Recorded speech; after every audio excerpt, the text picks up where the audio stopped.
대제사장이 이르되 이것이 사실이냐? 스데반이 이르되 여러분 부형들이여 들으소서. 우리 조상 아브라함이 하란에 있기 전 메소포다미아에 있을 때에 영광의 하나님이 그에게 보여 이르시되 내 고향과 친척을 떠나 내가 네게 보일 땅으로 가라 하시니 아브라함이 갈대아 사람의 땅을 떠나 하란에 거하다가 그의 아버지가 죽음에 하나님이 그를 거기서 너희 지금 사는 이 땅으로 옮기셨느니라. 그러나 여기서 발 붙일 만한 땅도 유업으로 주지 아니하시고 다만 이 땅을 아직 자식도 없는 그와 그의 후손에게 소유로 주신다고 약속하셨으며 하나님이 또 이같이 말씀하시되 그 후손이 다른 땅에서 나그네가 되리니 그 땅 사람들이 종으로 삼아 400년 동안을 괴롭게 하리라 하시고 또 이르시되 종 삼는 나라를 내가 심판하리니 그 후에 그들이 나와서 이곳에서 나를 섬기리라 하시고 할례의 언약을 아브라함에게 주셨더니 그가 이삭을 낳아 8해 만에 할례를 행하고 이삭이 야곱을 야곱이 우리 12조상을 낳으니라. 아멘. 반지의 제왕이라는 영화 잘 아시죠? 절대 권력을 가진 절대 권능의 반지라고 부릅니다. 이 반지를 끼는 자는 이 세상에서 절대 권력을 소유하게 됩니다. 이 영화에는 세 부류의 사람들이 나오는데 악의 무리가 나와요. 이 반지를 가지고 온 세계를 통치하고 싶어하는 악의 무리가 나오고 그리고 이것을 막기 위해서 이 절대 권력의 반지를 절대 권능의 반지를 파괴하려고 길을 떠나는 반지 원정대가 나옵니다. 그리고 이 반지 원정대의 주위를 항상 이렇게 서성거리면서 호시탐탐 그 반지를 빼앗고 싶어하는 골룸이라는 또 재미있는 캐릭터도 나오죠. 이 영화를 보면요, 사람들이 얼마나 권세, 권력 이런 것들을 추구하는지 우리들이 알 수 있습니다. 여러분들은 어떠십니까? 여러분들은 이런 권능, 권력, 권세 어떤 마음을 가지고서 이런 단어들을 대하십니까? 성경에서도요, 능력을 얘기합니다. 그리스도인의 능력, 그리스도인의 권능을 말씀을 해요. 오늘 본문에서 보면은 스데반, 하나님의 은혜와 권능이 충만했던 그리스도인 스데반에 대해서 기록을 하고 있습니다. 스데반 집사가 큰 이적과 표적들을 일으키면서 복음을 전파를 합니다. 그래서 예수님을 반대하는 대적자들이 거짓 증인들을 돈으로 매수를 해서 스데반을 모함하게 해요. 이 사람이 성경과 율법에 대해서 이상한 말을 한다. 그리고 스데반을 당시 최고 의결기관이라고 할 수 있는 공회에 세웁니다. 자, 이 일이 벌어지고 있는 지금 상황이 어떤 상황인지 한번 좀 보겠습니다. 6장 7절과 8절 말씀을 보십시오. 자, 6장 7절과 8절 말씀을 같이 읽어봅니다. 시작. 하나님의 말씀이 점점 왕성하여 예루살렘에 있는 제자의 수가 더 심히 많아지고 허다한 제사장의 무리도 이 도에 복종하니라. 스데반이 은혜와 권능이 충만하여 큰 기사와 표적을 민간에 행하니. 자, 보십시오. 7절에서는 뭘 말씀하고 있어요? 하나님의 말씀이 힘있게 예루살렘 안에서 전파되고 있었다. 그래서 심지어는 유대교 제사장들도 허다한 무리가 수많은 제사장들까지도 예수 그리스도를 믿는 역사가 일어났다. 이렇게 얘기하고 있습니다. 그리고 8절에서는 뭘 말씀하고 있어요? 스데반이 은혜와 권능이 충만해서 큰 기사와 표적을 민간에 행하고 있었다. 자, 하나님의 능력으로 복음을 전하고 있었다. 이것을 말씀을 하고 있습니다. 근데 지금 이런 분위기에서 스데반이 공회로 끌려 나와서 예수 그리스도가 바로 너희가 기다리던 그 메시아이다. 이것을 증거하는 것이 이 7장의 내용이에요. 그 중에 일부를 우리가 아까 읽은 것입니다. 자, 그 생각을 한번 해보세요. 지금 예루살렘 안에서 복음이 매우 힘있게 전파가 되고 제사장들까지도 예수 그리스도를 믿는 역사가 일어나고 있습니다. 게다가 지금 이 공회에 끌려 나온 이 스데반이라는 사람은 하나님의 은혜와 권능이 충만한 이적까지도 행하고 있는 지금 대단한 사람인 거예요. 그러면 이 공회에서 어떤 일이 일어났어야 할 것 같습니다. 자연스럽게 이어져야 할 내용은 무엇이 되어야 우리 생각에는 맞을 것 같아요? 공회에서 스데반을 공격하던 사람들이 오히려 이 스데반의 복음을 증거하는 말씀을 듣고 회심하는 역사가 일어나야지 사실은 자연스러운 전개가 되지 않겠습니까? 그런데 그렇지가 않아요. 전혀 다른 일이 일어납니다. 7장에 가장 뒷부분을 한번 보십시오. 57절부터 말씀을 보세요. 자, 스데반이 예수님이 바로 그 그리스도시다를 증거를 한 후에 어떤 일이 일어나냐면은 57절부터 60절까지 우리 교독하겠습니다. 57절을 제가 먼저 읽겠습니다. 그러니까 이거 대적자들이에요. 그들이 큰 소리를 지르며 귀를 막고 일제히 그에게 달려들어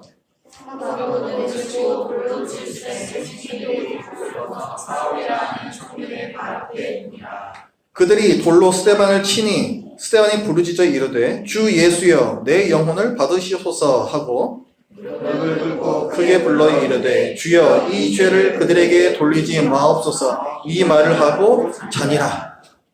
스데반이 죽었습니다. 예수는 그리스도라는 이 복음을 전하는데 사실 이걸 다 읽어보면은 이 말을 제대로 다 마무리 짓지도 못하고 스데반이 돌에 맞아서 죽어버려요.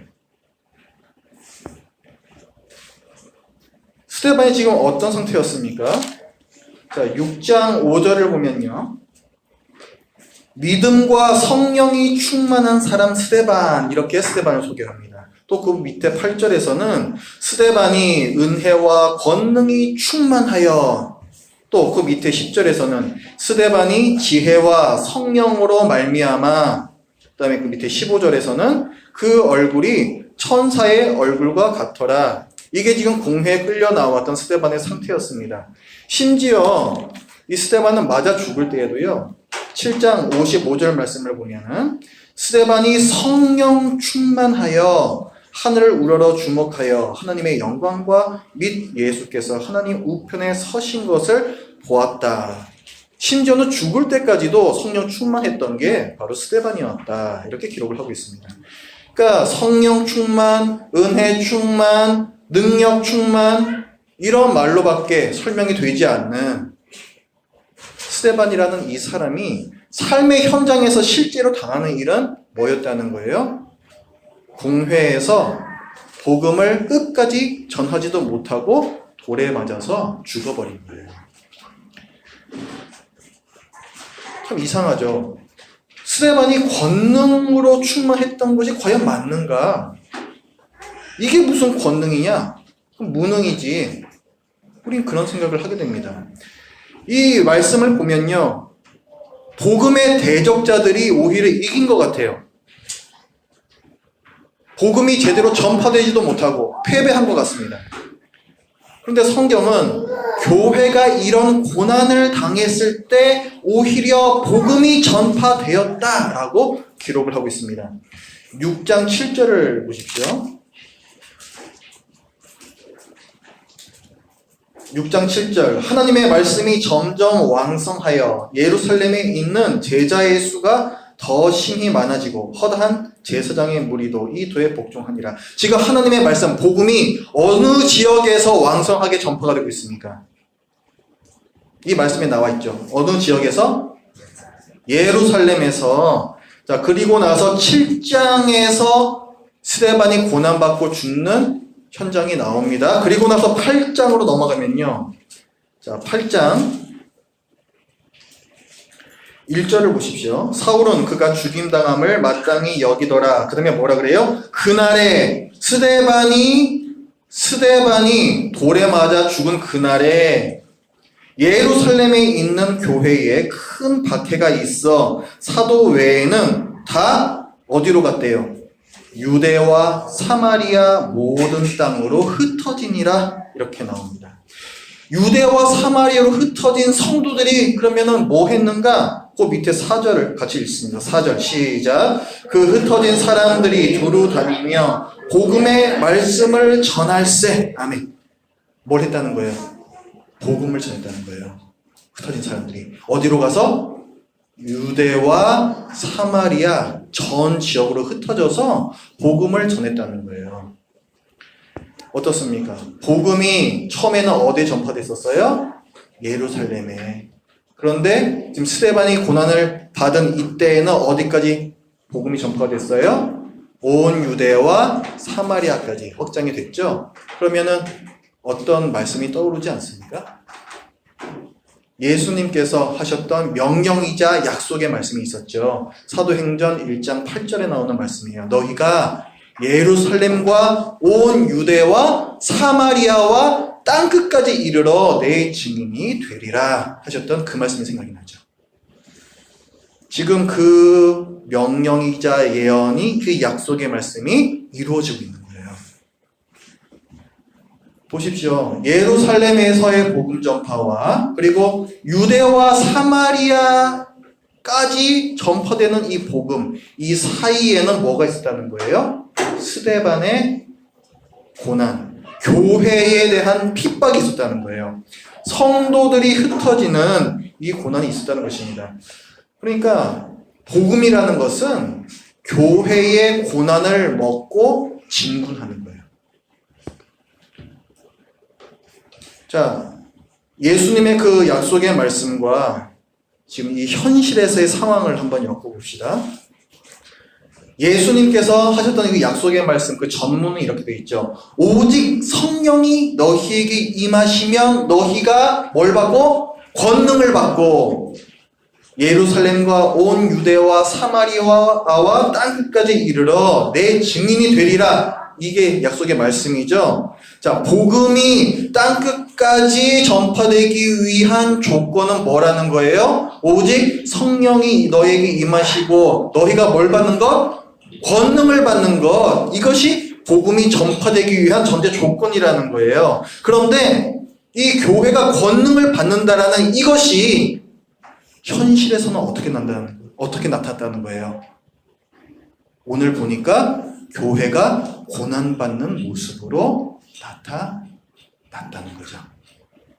결국 하나님께서 성도들에게 주시는 권능이란 고난을 견디게 하는 능력입니다. 성도가 고난을 받고 견디는 권능을 통해서 복음이 땅끝을 향해서 힘있게 전파가 되는 거예요. 그렇다면은 이 그리스도인의 능력이라는 말은 참으로 부담스러운 말이 아닐 수가 없습니다. 하나님께서 왜 우리에게 능력을 주신다는 거예요? 복음 전파를 하게 하기 위해서. 그런데 그 복음 전파에는 반드시 뭐가 따른다? 고난이 따른다. 그 고난을 견딜 수 있도록 하기 위해서 뭘 주시는 거다? 권능을 주시는 것이다. 이렇게 되는 거죠. 참 이 고난이라는 단어는 우리에게 부담스럽습니다. 고난을 좋아하는 사람은 하나도 없어요. 그런데 이 고난이라는 말이 우리에게 뭐 부담스럽고 말고를 사실은 그거는 전혀 관계없이 이 성경과 그리고 교회의 역사는 성도의 고난을 말씀을 분명히 얘기를 합니다. 복음의 전파는 늘 교회의 고난을 필요로 한다는 사실이죠. 오늘 보는 스데반이 그렇고요. 우리가 잘 아는 바울 사도도 그랬고요. 예수님의 모든 제자들도 그랬고 심지어 예수님 당신까지도 복음을 전파할 때에 무수한 고난을 겪었습니다. 하나님께서 그리스도인에게 주시는 권능이라는 것은 따라서 세상 사람들이 우리 앞에 무릎을 꿇는 권력은 아닌 것이죠. 복음 때문에 그리스도인들이 고난받을 때 그 고난을 견디게 하고 이것을 통해서 오히려 복음이 전파가 되게 하는 것이 바로 하나님께서 우리에게 주시는 권능인 것입니다. 세상에서는요, 능력 있는 사람이라고 하면은 유능한 사람, 다른 사람들보다 더 강한 사람, 그리고 성공한 사람을 떠올립니다. 이런 세상적인 이해가 교회에도 슬그머니 들어와 있어요. 모 선교 단체에서 발행한 그리스도인의 능력이라는 제목의 소책자가 있습니다. 근데 이 소책자에서 가장 중심되는 구절이 뭐냐면은 여러분들 잘 아시는 빌립보서 4장 13절 말씀이에요. 내게 능력 주신 자 안에서 내가 모든 것을 할 수 있느니라. 내게 능력 주시는 자 안에서 그리스도인의 능력을 말하고 있죠. 자, 이것을 어떻게 해석을 하냐면은 하나님께서 그리스도인들에게 능력을 부어주시기 때문에 그리스도인들은 모든 일을 할 수 있고 강해질 수 있고 또 형통하게 된다. 이렇게 해석을 합니다. 그렇기 때문에 우리는 이 권능, 하나님께서 부어주신다는 이 그리스도의 능력을 열심히 기도하면서 구해야 한다. 이것이 이제 결론이에요. 실제로 많은 그리스도인들이 이 빌립보서 4장 13절 말씀으로 스스로를 또 다른 사람들을 격려합니다. 몇 년 전에는 올림픽 금메달리스트라고 하는 어떤 수영 선수가 자기가 힘들 때마다 이 말씀, 내게 능력 주신 자 안에서 내가 모든 것을 할 수 있느니라, 이것을 자기가 계속 암송을 하면서 그 어려운 난관을 넘겼고 금메달을 딸 수 있었다라는 감동적인 영상이 카톡을 통해서 SNS를 통해서 이렇게 돌아다니기도 했었어요. 근데 우리는 뭔가를 사실은 잘못 기대하고 있는 것이죠. 과연 권능을 받은 결과가 세상에서의 성공이고 삶의 평탄함이며 또 형통인가? 우리가 너무나도 좋아하는 이 말씀, 내게 능력 주신 자 안에서 내가 모든 것을 할 수 있느니라, 이 말씀은 사도 바울의 말씀인데 이것은 결코 형통에 대한 말씀이 아닙니다. 이 말씀은요, 그 앞뒤의 맥락을 보시면은 내가 비천에 처하여도 풍부에 처하여도, 내가 배부를 때나 굶주릴 때나, 내가 편안할 때나, 내가 어려움에 처해 있을 때나, 내가 오직 예수 그리스도로 말미암아, 오직 이 복음으로 말미암아 내가 스스로 만족할 수 있다, 이 말씀이에요. 세상적인 형통, 성공하고는 전혀 관계가 없는 말씀입니다. 이 말씀을 사도 바울이 언제 한 줄 아세요? 빌립보서가 언제 쓴 글입니까? 사도 바울이 감옥에 있을 때예요. 감옥에 있을 때 이 말씀을 했다고요. 이것이 정말 형통과 성공에 대한 말씀이라면 어떻게 감옥에 있는 자가 이 말씀을 할 수가 있었겠습니까? 하나님께서 성도에게 주시는 권능이라는 것은 반드시 고난과 함께 나타납니다. 하지만 우리가 오해는 하지 말아야 돼요. 하나님께서 권능을 주시는 목적이 고난 그 자체는 아닙니다. 하나님께서는 우리에게 권능을 주심으로 이 고난에서 승리하게끔 하세요. 그것이 목적입니다. 스데반이 죽기 전에 두 마디 말을 남깁니다. 7장 59절 말씀을 보면은 주 예수여 내 영혼을 받으시옵소서. 그리고 그 밑에 60절 말씀 보면 주여 이 죄를 그들에게 돌리지 마옵소서. 이 두 마디 말씀을 남기고 죽습니다. 누구하고 비슷합니까? 스데반에게서 누구의 모습이 나타나고 있어요? 예수님의 모습이 나타나고 있죠. 자, 보세요. 대적자들은요, 자기네들이 이겼다 생각했어요. 스데반을 죽였잖아요. 눈에 가시 같은 스데반을 죽였단 말이에요. 그래서 자기네들이 이겼다고 생각했어요. 그런데 한편 스데반은 어떻게 하고 있습니까? 오히려 그들의 죄를 용서해달라고 기도하고 있습니다. 누가 승리자인가요? 자기 분노를 이기지 못해서 다른 사람을 죽여버린 사람이 승리자입니까? 아니면 그런 사람들마저도 용서한 사람이 승리자입니까? 스데반은 무력감과 깊은 좌절감 속에서 죽었던 것이 아닙니다. 스데반은 이 죽음의 의미를 생각했어요.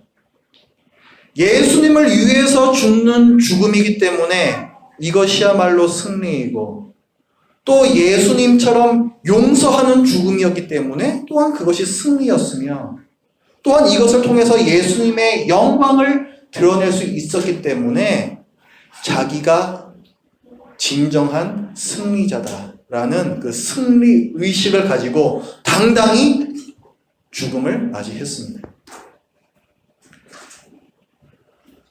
내가 모든 일에 형통한 것이 그것이 그리스도인의 능력이 아닙니다. 고난 당하면서도 그리스도를 드러낼 수 있는 것이 그리스도인의 능력이고 죽으면서도 승리의 선언을 할 수 있는 것이 바로 그리스도인의 권능입니다.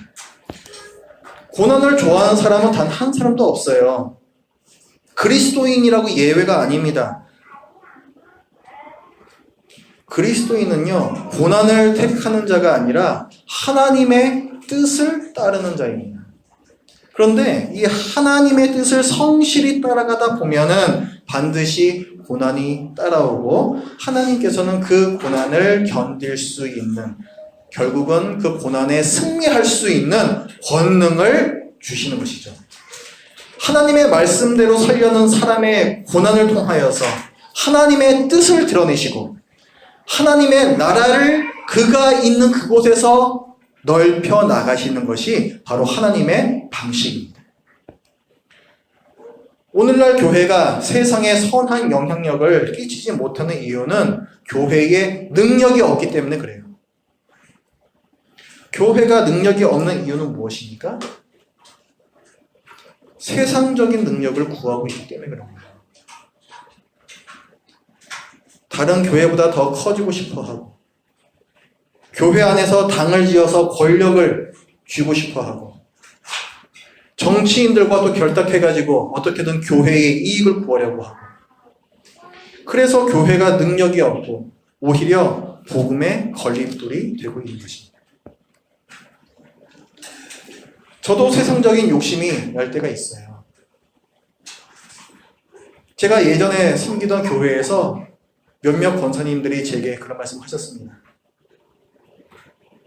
능력받고 하나님의 큰 종이 되시라고. 옛날 어르신들이 이런 말씀 자주 하세요. 크게 쓰임받는 능력의 종이라. 제게는 그것이 몇천 명, 몇만 명 출석하는 교회를 목회하는 그런 목회자가 되라. 이렇게 들렸습니다.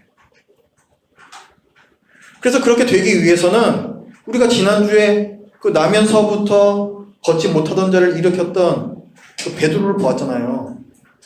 아, 이런 능력 정도는 있어줘야 되겠다. 그 사건과 한 번의 설교를 통해서 몇 명이 회심해요? 3,000명이 회심한단 말이에요. 나도 그렇게 되어야 되는가 보다. 그런 생각을 했었다고요, 제가. 그런데요, 오늘 본문에서 보면은 설교 하나도 복음도 제대로 끝까지 전하지도 못하고 돌에 맞아 죽는 이 스데반을 보면서 진정한 능력의 종이 무엇인지 그것을 생각하게 되었고 또 무엇을 위한 권능인지를 생각을 하게 되었습니다. 그리고 하나님께서 주실 권능을 사모하게 되었어요. 세상과 충돌시키고 고난을 불러일으키는 권능. 하지만 그 고난에 무릎 꿇지 않고 그 고난에서 승리케 하시는 바로 그 권능. 그 권능을 놓고 기도해야 할 마음이 생겼습니다. 사실 우리가 지난주에 보았던 이 베드로하고 우리가 오늘 보는 이 스데반하고 둘이 전한 메시지는 완전히 똑같아요. 유대인들에게 얘기하는 거예요. 너희들이 옛날부터 그렇게 기다리던 그 메시아가 바로 예수님이야. 예수님이 그리스도셔. 이 얘기를 하는 거예요. 똑같은 메시지를 전합니다. 그런데 그 결과는 우리가 보기엔 다른 것 같죠. 베드로는 3,000명을 회심시킨 능력자인 것 같고 스데반은 사람들의 분노를 사서 돌에 맞아 죽는 무능력한 사람인 것 같아요. 하지만 성경은 스데반 역시 하나님의 권능으로 충만했던 사람이라고 분명히 기록을 하고 있습니다. 베드로는 성공한 것 같고 스데반은 실패한 것 같지만 하나님께서는 베드로를 통해서는 예루살렘의 복음이 전파되게 하셨고 스데반의 죽음을 통해서는 온 유대와 사마리아까지 복음이 전파되게 하신 거예요. 둘 다 승리자입니다. 하나님께서 똑같은 권능을 주셔도 어떤 사람에게는 이런 모습으로 나타나고 또 다른 사람에게는 또 다른 모습으로 나타날 수가 있는 거예요. 우리가 집중할 것은 뭡니까? 예수님이 그리스도시다 라는 그 복음을 배우고 전파하기에 힘쓰는 것. 그게 바로 우리의 사명인 것이죠. 교회가 예수님을 사랑하고 또 복음을 전하고 가르치기에 힘쓴다면 세상적인 실패는 있을 수 있지만 하나님 앞에서의 실패는 결코 있을 수가 없습니다. 하나님께서 주신 이 사명을 감당하기 위해서는 내 능력이 아닌 하나님께서 부어주시는 권능이 필요해요. 이 권능을 우리가 무엇을 위해서 구해야 되겠습니까? 사람들이 엄청나게 많이 모이는 교회가 되게 하기 위해서 그 권능을 구해야 될까요? 하나님께서 원하시는 교회는 교양센터도 아니고 오직 복음이 올바로 가르쳐지는 그런 교회입니다. 하나님께서는 세상적으로 성공하는 교회가 아니라 성경적으로 승리하는 교회를 원하십니다. 하나님께서는 이 청라 한빛교회가 그런 교회가 되기를 바라고 계세요.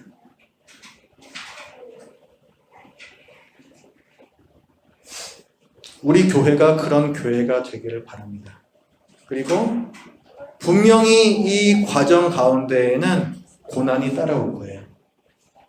충분히 피할 수 있지만 우리가 피해서는 안 되는 고난이 반드시 따라옵니다. 그 고난을 이겨낼 권능을 우리 모두가 사모하며 또 기도하며 구하는 그런 청라 한빛교회가 되기를 바랍니다. 기도하겠습니다. 하나님 아버지, 너무나도 무능력해 보이는 스데반의 죽음을 보면서 오히려 그것이 하나님의 권능의 표현이요 또 온 유대와 사마리아까지 복음을 전파시키는 하나님의 방법이었음을 저희들이 보았습니다. 하나님 아버지, 저희들이 과연 무엇으로 하나님께서 주시는 능력을 평가합니까? 하나님, 저희들에게 주신 이 귀한 사명, 복음을 올바로 가르치고 또한 전파하는 이 사명에 저희들이 목숨 걸고 전념할 수 있도록 하여 주시고 다른 세상적인 어떤 것에 저희들이 눈 돌리지 않는 이 순수함이 변질되지 않는 그런 교회가 되도록 우리 교회를 사용하여 주시옵소서. 예수님의 이름으로 기도드립니다. 아멘.